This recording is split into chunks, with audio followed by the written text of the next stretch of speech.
Hello dear student, welcome to class. चलिए हम आज पढ़ेंगे बाबू एक्सपोनेंट एंड पावर। ठीक है, क्लास 10th का एक्सपोनेंट और पावर क्या होता है इसके बारे में हम जानेंगे। देखो बाबू, एक्सपोनेंट और पावर की जरूरत कब पड़ी। एक्सपोनेंट बड़ी बड़ी संख्याओं को, लार्ज नंबर को लिखने के लिए, बहुत बड़ी बड़ी नंबरों को लिखने के लिए हमें एक्सपोनेंट घातांक की जरूरत पड़ी।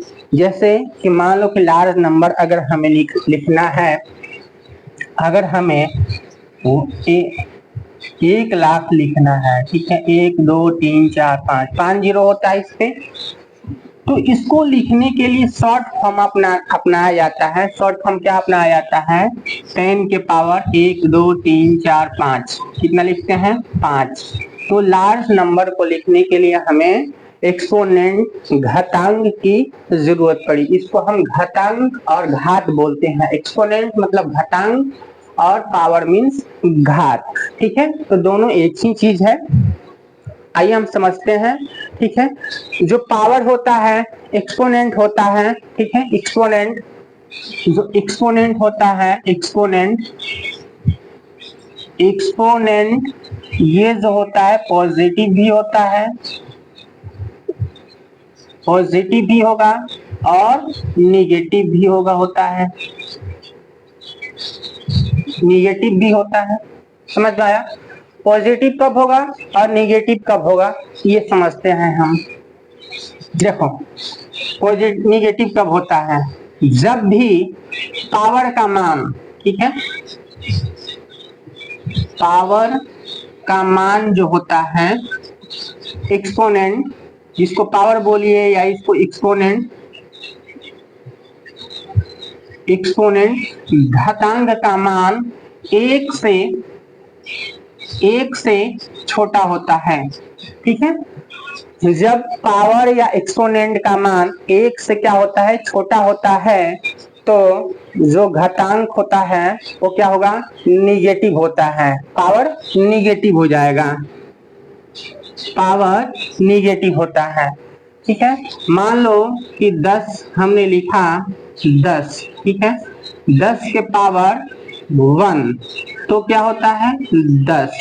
10 के पावर हमने और कम किया, 0 किया, तो क्या हो जाएगा? 1। ठीक है, 10 के पावर हमने क्या किया? -1 किया। ठीक, -1 किया तो क्या हो जाएगा? 1/10। मतलब इसका मान जो है 1 से और कम हो गया कि नहीं? देखो, इसका मान 1/10 का मान 1 से और कम हो गया, तो पावर क्या हुआ? माइनस में हो गया। पावर क्या हुआ? माइनस में। तो कहने का मतलब कि जब भी पावर का मान, एक्सपोनेंट का मान 1 से कम हो, माइनस में जाए, तो वो क्या होता है? निगेटिव होगा। तो ये निगेटिव हो गया। समझ में आया? समझ में आया? अब देखो, पॉजिटिव कब होता है? जब भी पावर का मान या एक्सपोनेंट क्या हो? 1 से बड़ा हो। 1 से बड़ा हो मतलब अगर हम 10 के पावर 0 का मान क्या होता है? 1। 10 के पावर 1 का मान 10। 10 के पावर 2 का मान 100। ठीक है, मतलब हम अगर 1 से ज्यादा लेते हैं, पावर क्या है? 0 लिए, फिर एक एक बढ़ते गया, मतलब पावर एक्सपोनेंट क्या हो रहा है? पावर बोलिए या एक्सपोनेंट बोलिए, घात बोलिए, घातांक बोलिए। ठीक है, तो घातांक एक्सपोनेंट बढ़ रहा है कि नहीं? एक्सपोनेंट बढ़ रहा है तो इसका मान भी क्या है? बढ़ रहा है, इंक्रीज कर रहा है। ठीक है, तो निगेटिव कब होगा? जब इसका मान, पावर एक्सपोनेंट का मान डिक्रीज होगा। लिख लीजिए, डिक्रीज होगा और इसका मान इंक्रीज होता है। 1 से इंक्रीज होता है, 1 से बड़ा होगा, तब भी इसका मान पॉजिटिव आएगा, तब इसको हम पॉजिटिव एक्सपोनेंट बोलते हैं। अब देखिए, कई जगह लिखा होता है 10 टू द पावर क्या है? 5 लिखा रहेगा। तो इसको पढ़ते कैसे हैं? इसको हम बोलते हैं एक्सपोनेंट। पावर बोलिए या घातांक बोलिए, एक्सपोनेंट या इसको पावर भी बोलते हैं, पावर भी बोलेंगे। और इसको क्या बोलते हैं? बेस बोलेंगे। इसको हम बेस बोलेंगे। इसको पढ़ने का तरीका होता है 10 रेज टू द पावर या exponent 5, 10 raise to the power 5 ऐसे पढ़ते हैं। 10 raise to the power 5, 10 raise to the power 5। वैसे ही अगर हम 2 के पावर 5 लिखें तो क्या पढ़ेंगे इसको? 2 रेज टू द पावर 5। क्या पढ़ेंगे? 2 रेज टू द पावर 5। ठीक है, बेसिक से स्टार्ट किए हैं, बेसिक से स्टार्ट। अभी क्वेश्चंस, बहुत सारे क्वेश्चंस आएगा, वीडियो को स्किप मत कीजिएगा। ये बेसिक है, पहले इसको नोट डाउन कीजिए। चलिए आइए आप पढ़ेंगे हम मल्टीप्लिकेटिव इनवर्स। क्या? मल्टीप्लिकेटिव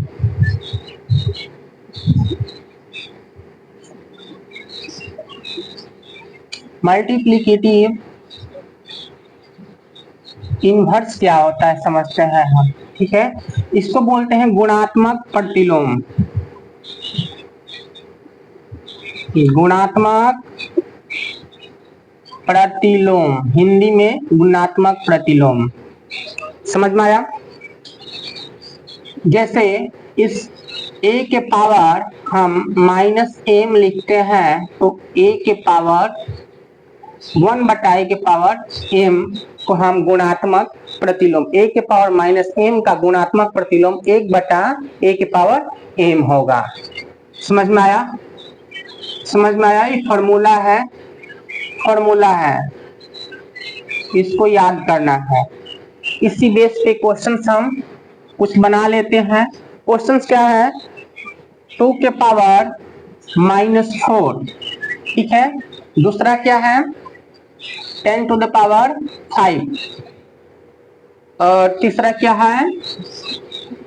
तीसरा है 7 के पावर -2, 7 के पावर -2। ठीक है, और चौथा क्या है? 5 के पावर -3। इसका गुणात्मक प्रतिलोम लिखना है, इसका गुणात्मक मल्टीपल इनवर्स लिखना है। क्या होगा? 2 के पावर -4 का मल्टीपल इनवर्स जो होगा 2 के पावर 4 हो जाएगा। इसका गुण मल्टीपल इनवर्स क्या हो जाएगा बताओ? 1/10 टू द पावर 5 हो जाएगा, माइनस नहीं रहेगा, 5 हो जाएगा। ठीक है, 5 हो जाएगा। जैसे a के पावर -m का गुणात्मक प्रतिलोम मल्टीप्लिकेटिव इनवर्स 1/a के पावर m हुआ, वैसे ही इसका गुणात्मक प्रतिलोम जो होता है मल्टीप्लिकेटिव इनवर्स क्या हो जाएगा? 1/10 टू द पावर 5। वैसे ही इसका क्या होगा? इसका मल्टीप्लिकेटिव इनवर्स क्या हो जाएगा? 1/7 के पावर 2। वैसे ही इसका क्या हो जाएगा? 1/5 के पावर 3।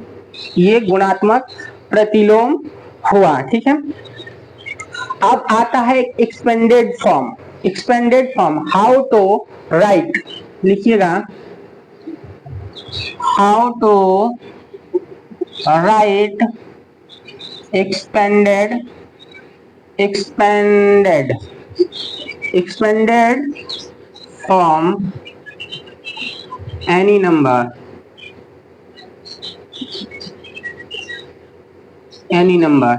किसी भी संख्या का एक्सपेंडेड फॉर्म कैसे निकालते हैं? किसी भी संख्या का एक्सपेंडेड विस्तृत रूप। ठीक है, नंबरों का, संख्याओं का, किसी भी संख्या का विस्तृत रूप कैसे लिखते हैं? तो देखिए विस्तृत रूप में क्या होगा? मान लो कि 123 है, इसका विस्तृत रूप हमें लिखना है, एक्सपेंडेड फॉर्म लिखना है। 123 का एक्सपेंडेड फॉर्म लिखना है, तो कैसे लिखेंगे? 1 मल्टीप्लाई 10 के पावर कितना? देखो 1 के बाद कई गो अंक है? 1 और 2, 2 गो अंक है, तो यहाँ पे 2 लिखेंगे, प्लस का चिन्ह देंगे, फिर क्या लिखेंगे? 2, फिर ये 2 लिखेंगे, और 2 के बाद कई गो अंक है? 1 गो अंक है, तो 10 के पावर क्या लिखेंगे? 1 लिखेंगे, 10 टू द पावर 1 लिखेंगे, प्लस फिर देखो 3 है तो 3 लिखेंगे गुना, और 3 के बाद कई को अंक है, कोई अंक नहीं है। 3 के बाद क्या है, कोई अंक नहीं है, तो 10 to the power 0, 10 to the power 0। याद रखिएगा a के पावर 0 का मान हमेशा 1 होता है, ठीक है। किसी भी संख्या का अगर पावर 0 हो, एक्सपोनेंट अगर 0 हो, तो उसका मान हमेशा और हमेशा 1 ही आता है। चाहे इस 256 के पावर 0 हो तो इसका मान भी 1, चाहे 1,00,000 के पावर भी 0 हो तो उसका मान 1 होता है। तो इसको हम एक्सपेंडेड फॉर्म बोलते हैं, एक्सपेंडेड फॉर्म। ये तो सिंपल फॉर्म हुआ, 1 2 3 का एक्सपेंडेड फॉर्म क्या होगा। लेकिन अगर क्वेश्चंस आ जाए डेसिमल में 123.34 का एक्सपेंडेड फॉर्म बताइए, तो आप कैसे बताएंगे। इसको ध्यान से देखिएगा, ये इंपॉर्टेंट है। ये तो आप लोग कर ले जाते हैं, लेकिन इसमें फंसेंगे। तो इसको देखिए कैसे करेंगे। इसको हम लिखेंगे 1 मल्टीप्लाई 10 टू द पावर 3। 1 के पावर 1 के बाद कई अंक है, 1 2 अंक है, पॉइंट को नहीं लेना है। 1 के बाद कई अंक है, 1 के बाद देखो 1 और 2 अंक है, तो 10 के पावर 2 ही लिखेंगे, 2 लिखेंगे। 3 लिखे थे हम, 2 लिखेंगे, ठीक है। फिर प्लस, फिर 2 लिखेंगे, 2 उसके बाद 2 मल्टीप्लाई का चिन्ह, 2 के पावर 2 के बाद कै गो अंक है, 1 अंक है, 3 है, केवल एक ही अंक है, तो यहाँ पे 10 टू द पावर 1 प्लस 3। इसके बाद कै गो अंक है, कोई अंक नहीं है, तो 10 टू द पावर 0, ठीक है। फिर प्लस का चिन्ह, फिर क्या लिखेंगे 3 मल्टीप्लाई। अब देखो 3 के बाद, देखो 3 जो है पॉइंट के बाद कई गो स्थान पे है, कितने स्थान इधर है, एक स्थान है। पॉइंट के बाद 3 का जो स्थान है वो पहले स्थान पर है, मतलब 10 टू द पावर क्या हो जाएगा 1, 10 टू द पावर 1, ठीक है। प्लस का चिन्ह, फिर क्या लिखेंगे 4। अब 4 पॉइंट के बाद देखो कई स्थान के बाद आता है, 1 और 2, पहले 1 आया, फिर ये दूसरा स्थान पे आता है 4, दूसरे स्थान पे 4 आया, तो यहाँ पे 10 टू द पावर क्या लिखेंगे 2। लेकिन यहाँ से देखिए पॉइंट यहाँ से 3 से स्टार्ट हुआ ना, तो 10 टू द पावर माइनस में होगा यहाँ पे, ठीक है। माइनस केवल जोड़ देंगे। पॉइंट के बाद 3 कई स्थान के बाद है, एक स्थान के बाद है, तो 10 के पावर 1, ठीक है। फिर हमने 4 लिखा, अब 4 जो है पॉइंट के बाद कई के बाद है, 2 के बाद है, तो 10 के पावर 2। लेकिन इसको यहाँ से जो लिखेंगे ना पॉइंट के बाद, वो माइनस में चला जाता है, 1/10, 1/10 के पावर -2। तो ये हुआ इसका एक्सपेंडेड फॉर्म। आप लोग यहीं पे गलती करते हैं, यहाँ पे लिखने में गलती करते हैं, ठीक है।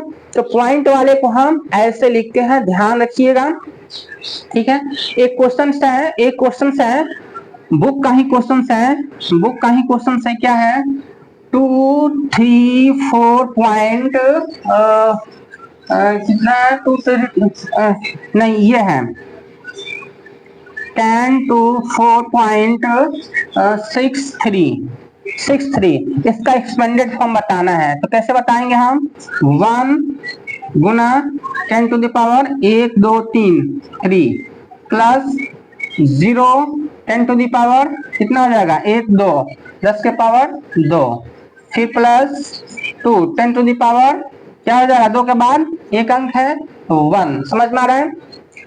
अब देखो प्लस 4 10 टू द पावर 0, कोई अंक नहीं है, 4 के बाद पॉइंट आ गया है, ठीक है। आप पॉइंट वाले को स्टार्ट करेंगे, 6 गुना 10 टू द पावर कितना होगा, 6 जो है दशमलव के बाद कौन स्थान पर है, पहले स्थान पर है, 1 लिखेंगे माइनस का 1 प्लस 3 गुना 10 टू द पावर कितना, 3 कई गो स्थान के बाद है, दशमलव के कई गो स्थान के बाद है, 1 2 स्थान के बाद है, ठीक है, 1 2, ठीक है, 2 स्थान के बाद है, तो 10 टू द पावर कितना हो जाएगा माइनस का 2। समझ में आया। क्वेश्चंस बहुत ही बढ़िया क्वेश्चन है, एक्सपेंडेड फॉर्म में पूछा जाता है। एक्सपेंडेड फॉर्म में लिखना, आप लोग एक्सपेंडेड फॉर्म में कैसे लिख सकते हो, गुणात्मक प्रतिलोम क्या होता है, क्वेश्चंस एग्जाम में आता है, बुक में भी आप लोगों का दिया हुआ है। एक्सपोनेंट एंड पावर का जब चैप्टर निकालिएगा तो जो नया बुक है उसमें ये चीज दिया हुआ है, तो आप लोग इसको नोट डाउन कीजिए, फिर आगे बताता हूं। चलिए, लॉ ऑफ एक्सपोनेंट, ठीक है, एक्सपोनेंट का कुछ नियम है, ठीक है, जो कि बहुत इंपॉर्टेंट है ये नियम, ये एग्जाम्पल से हम समझेंगे। चलिए एग्जाम्पल से समझते हैं। अगर a के पावर माइनस एम दिया हो, a के पावर माइनस एम दिया हो, तो हम लिख सकते हैं a के पावर माइनस एम को 1 बटा a के पावर m। जैसे 2 के पावर अगर माइनस 3 दिया है तो इसको हम लिख सकते हैं 1 बटा 2 के पावर 3 बराबर 1 बटा पावर, मतलब क्या, पावर 2 के पावर 3 है, मतलब 2 यहाँ पे कै गो है, 3 गो है, 2 के पावर 3 है मतलब 2 कै गो है यहाँ पे, 3 गो 2 है, तो 1 2 3 गो लिखेंगे। 1 बटा 2 में 2 से गुना करेंगे, 2 दूना 4, फिर 4 में 2 से गुना करेंगे 8 हो जाएगा। समझ में आया? वैसे ही क्वेश्चंस क्या है, देखो पहला नियम समझ गए हम, दूसरा क्या है, दूसरा कह रहा है कि अगर a के पावर m है बटा a के पावर n है, ठीक है, बेस बराबर है, देखो यहाँ पे बेस क्या है, बराबर है, बेस क्या है बाबू, बराबर है, पावर अलग अलग है, और बटा में है तो भाग में, इसको भाग भी बोलिए या बटा बोलिए, ठीक है, भाग में होगा या बटा में होगा तो पावर को हम घटा देते हैं, भाग में पावर को घटाएंगे, भाग में पावर को घटाते हैं, लिख लीजिएगा, हमेशा घटाते हैं, ठीक है। अब देखो 5 के पावर 4 है, इसमें भाग देना है 5 के पावर 2 से, बटा में है मतलब भाग देना है, तो क्या कीजिएगा, बेस क्या है, बराबर है 5, यहाँ भी है बेस और 5 यहाँ भी, बेस बराबर है तो 5 के पावर क्या कर, जैसे यहाँ पे a के पावर m माइनस n हुआ है, वैसे ही 4 माइनस 2 क्या हो जाएगा, 5 के पावर 2, ठीक है, हमारा आंसर हो गया। समझ में आया? वैसे ही क्वेश्चन नंबर 3 क्या है, रूल 3, देखिए सारे रूल है, रूल 1 रूल 2 रूल 3। अब देखो तीसरा रूल क्या कह रहा है कि a के पावर m के पावर अगर n हो, पावर के पावर अगर हो तो क्या होता है, देखो a के पावर m के पावर n हो तो a के पावर m गुना n कर देते हैं, मतलब पावर में गुना हो जाता है, पावर में गुना हो जाता है। अगर 2 के पावर 3 के पावर अगर 2 है तो हम क्या लिखेंगे, 2 के पावर 3 गुना 2, 2 के पावर 3 गुना 6, यहाँ पे 2 कई गो है, कई गो 2 है, 6 गो है, 2 कै गो है, यहाँ पे 6 गो 2 है, कैसे लिखेंगे, 2 गुना 2 गुना 2 गुना 2 गुना 2 गुना 2 गुना 2, 1 2 3 4 5, एक ज्यादा हो गया, 1 2 3 4 5 6 गो 2 लिखेंगे और गुना करके लिख देंगे। समझ में आया? रूल 4, रूल 4 क्या है, रूल 4 क्या है, देखो यहाँ पे 5, यहाँ पे 6, यहाँ पे 7, यहाँ पे 7 है, तो रूल जो है 4 क्या कर रहा है कि अगर बेस अलग अलग हो, क्या है, बेस अलग अलग है, बेस यहाँ पे a है, यहाँ पे बेस क्या है, b है, बेस यहाँ पे वो क्या है, अलग है कि नहीं है, बताओ, अलग है, बेस अलग है ना, डिफरेंट है, तो बेस अलग हो, पावर समान हो, पावर देखो पावर क्या है, समान है, पावर यहाँ पे समान है, पावर इक्वल है, यहाँ भी पावर क्या है, इक्वल है, लेकिन बेस अलग है, तो रूल कह रहा है कि 2 और 3 में गुना कर देंगे, हम ऐसे लिखेंगे 2 गुना 3 के पावर बेस, इसके पावर, इसके 2 के पावर भी 3 है और यहाँ पे 3 के पावर भी 3 है, मतलब पावर क्या है, समान है, तो सबके लिए एक ही पावर होगा 3, अंदर वाले का गुना कर देंगे, 3 गुना 6, 6 के पावर 3, मतलब 6 गुना 6 गुना 6। समझ में आया? अब 6 मल्टीप्लाई 6 में हम गुना कर देंगे, 6 में 6 से गुना करेंगे, फिर 6 में गुना करेंगे, फिर जितना आएगा उतना लिख देंगे, आंसर हो जाएगा। फिर 5 रूल क्या कर रहा है, 5 रूल कर रहा है a के पावर अगर m है बटा b के पावर m है, मतलब बेस अलग अलग है और भाग में दिया हो तो a बटा b के पावर m लिखेंगे। जैसे 2 के पावर 4 है, पावर समान है, देखो यहाँ पे पावर क्या है, समान है, ठीक है। बेस क्या है, अलग अलग है, और दोनों क्या है, भाग में है, भाग देना है। तो इस स्थिति में हम क्या करेंगे, 2/3 के पावर सबके लिए एक ही वो 4 लिखेंगे, ठीक है, एक ही 4 होगा सबके लिए। ऐसे भी होता है रूल। ये रूल बहुत इंपॉर्टेंट है, छठा रूल बहुत इंपॉर्टेंट है। a के पावर 0 का मान हमेशा 1 होता है, मतलब यहाँ पे संख्या कोई भी हो, ठीक है, कोई भी अनगिनत संख्या हो, उसके पावर अगर 0 है, किसी भी संख्या के पावर अगर 0 है तो उसका मान हमेशा 1 होता है। समझ में आया। वैसे ही a बटा b के पावर -m हो तो इसको लिख सकते हैं, इसको क्या लिख सकते हैं, b बटा a के पावर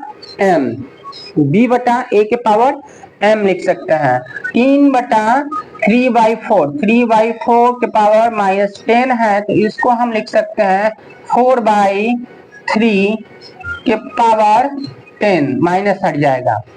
इस माइनस को हटाने के लिए अंदर जो भी अंक है उसको अगर पलट देते हैं तो यहाँ पे जो माइनस होता है पावर में वो क्या होता है, हट जाता है। इस माइनस को हटाने के लिए इस संख्या का हम क्या कर देते हैं, प्रतिलोम बना देते हैं। 3/4 है तो 4/3 कर देंगे, तो यहाँ का जो माइनस है पावर में वो हट जाएगा, ठीक है। इसको नोट डाउन कीजिए, और यहाँ से सारे रूल हम जो है एक्सपोनेंट और पावर के पढ़ लिए हैं। आगे हम चैप्टर एक्सरसाइज 10.1 स्टार्ट करेंगे। वीडियो बहुत लंबा हो जाएगा तो नेक्स्ट वीडियो हमारा देखिएगा, वहां पे एक्सरसाइज 10.1 आपको दिखेगा। थैंक यू बच्चों।